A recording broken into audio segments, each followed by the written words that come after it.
Okay, we're gonna carve the bracing on the top today, and this top plate came off the Go Bar deck, and it's as it is. First thing I'm gonna do is I see that there's still some little white glue schmutz that was from cleanup before. Remember, with all those Go Bars, it's hard to get in there and get it. So even if nobody ever really sees it, I like to try to scrape it off a little bit, just so that it's a little cleaner. It's not all gonna completely come off, but just don't.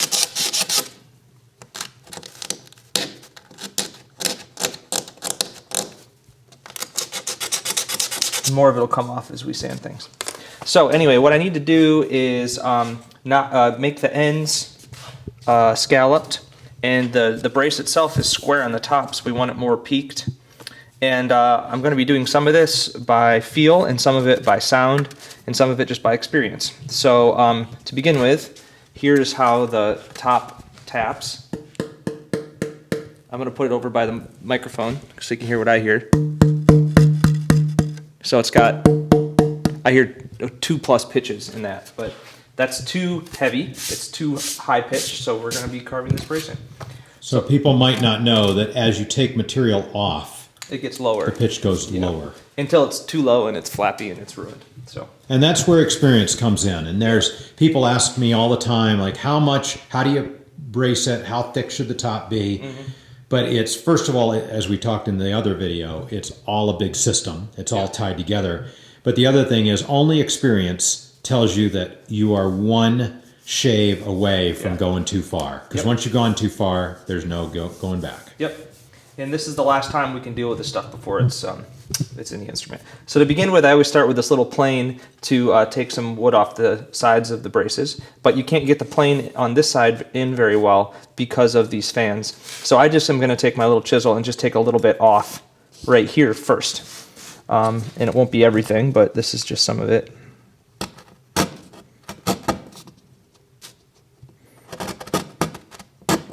We'll come back to that later.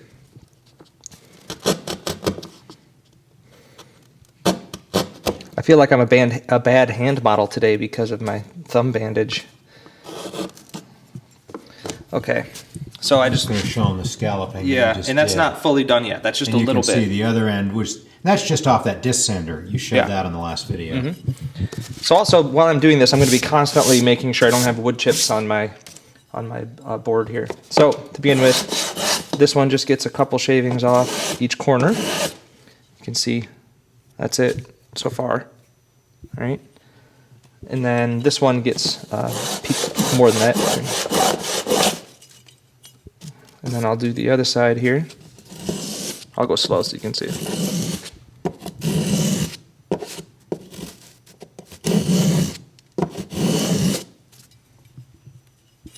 And actually, I'm going to save all the shavings in a pile so we can see how much comes off at the end. Then I will try to hit these two fans a little bit.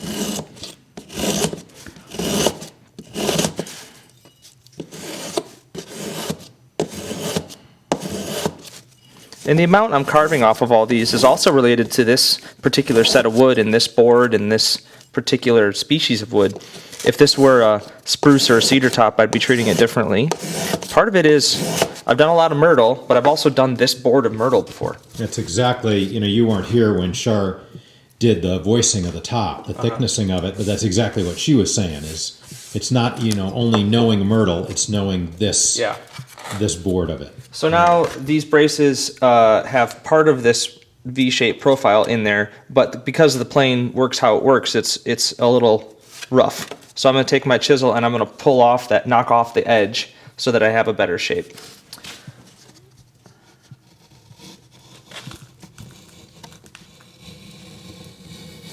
Like that. And I'll do this side. This is where if your brace wood isn't good vertical grain and it's not straight or it's a little warpy, you're going to get into trouble. So see, I just took that off right there. These I'll do a little more on. Oh, and as I'm doing it this way, I'm noticing that my chisel is diving down in farther than I want. So I'm going to abort that and come at it from the other side. We'll come back to that one.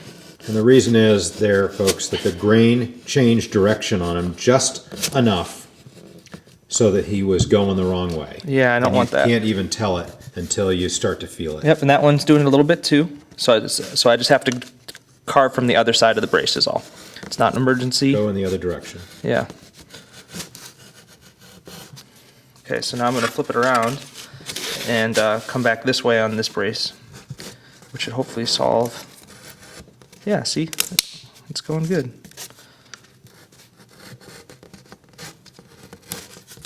There. It's a little rough on that side, so I'll clean it up a little more. Because you don't want to sand out these problems if possible. You want to use your tools. Okay, so now this one. See how slow I'm going? Like, you just don't want to make a mistake because you can't put this wood back on. There. So let me clean off my shavings.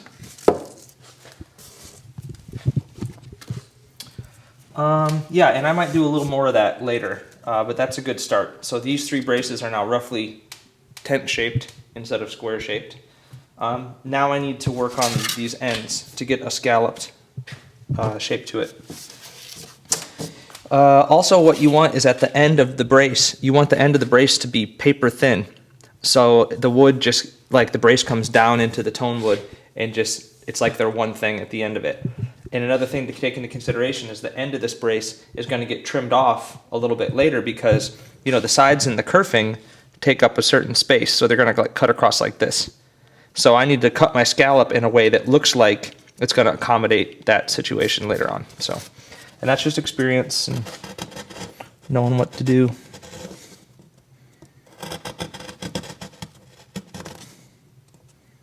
This is a little palm chisel that Aaron is using, and they give you, I mean, everybody's got their favorite tools, but the palm chisel, because it's short, it gives you so much fine motor, and delicate control, and it's really what you want in this job. Most folks use a real larger bench chisel for that, and I just got used to using a short one. So this I love the palm chisel. This is just a little violin maker's knife that I used to have, that I had for other purposes, and it ground down to the shape I wanted really easy. So I've been using it for this.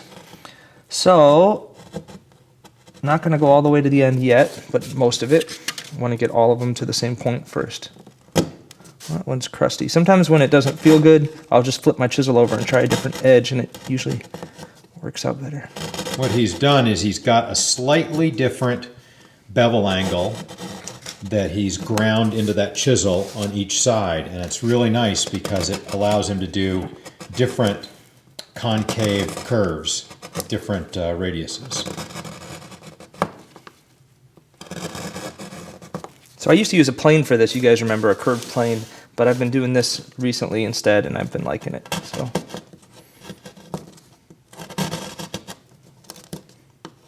yummy.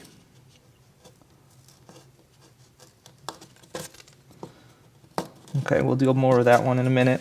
So now these two, remember I did a little bit before, but not fully. So let me just hit those again real quick.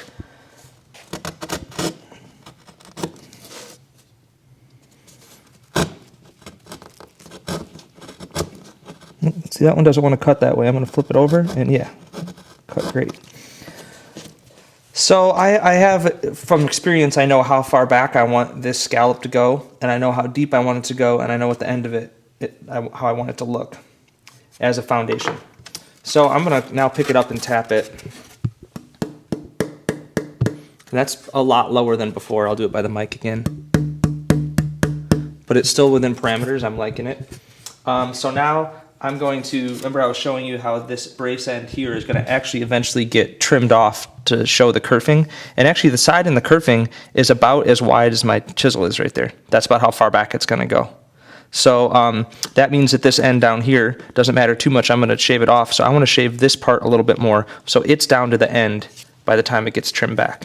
So let's do a couple more little cuts. I'll just pick off this little flake here. And I'm going to leave that for now. And this one, I'm going to do the same thing. I'm just going to go a little bit more. I don't know if you see that technique. He's using his left index finger to push against that chisel and push it over to his right a little bit so that the chisel is shearing. Yeah, it's a little bit of that. It's a little bit of a shear or a slice. And it makes it, when you're trying to just do little bits, Yeah. it gives you a lot more control, allows you to do just a little shaving. So I'll clean off my deck again, and now the last part I'll do before I double check everything is I've got some sandpaper on a Velcro pad. This is part of a larger sanding pad that I just cut off. And I can use this for usually 4 or 5 tops or backs. So I'm just gonna hit all the surfaces. It's just 100 grit sandpaper. This really doesn't, this helps a little bit for the sound, but mainly it just makes it look nice. Just buttons it all up, even if nobody ever sees it.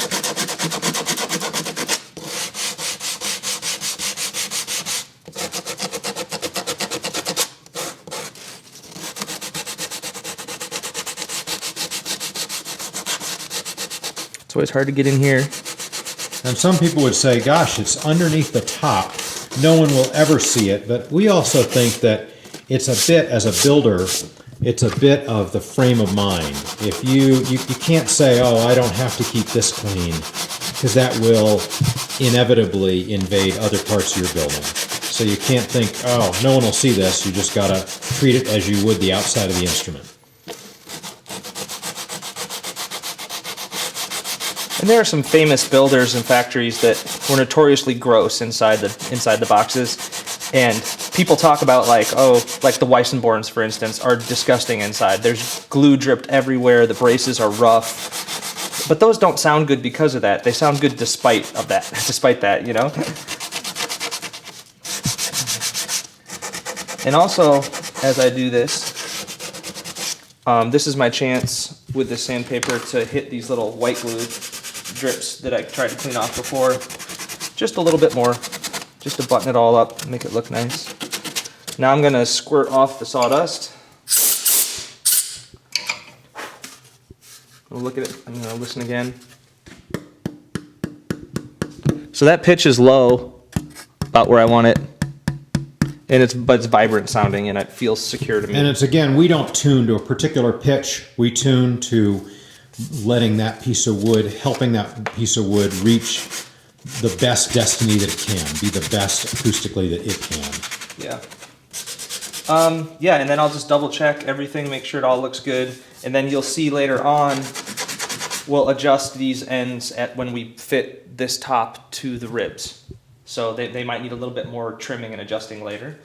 So this job is not done. You'll see it later. Want to show them that little pile you created over there? there? Yeah, so this is all the shavings off of the top. That's it. It's not much. But if you didn't take them off, the uke would not sound good. It's amazing. Yep, that's it. Thanks, Aaron. Okay.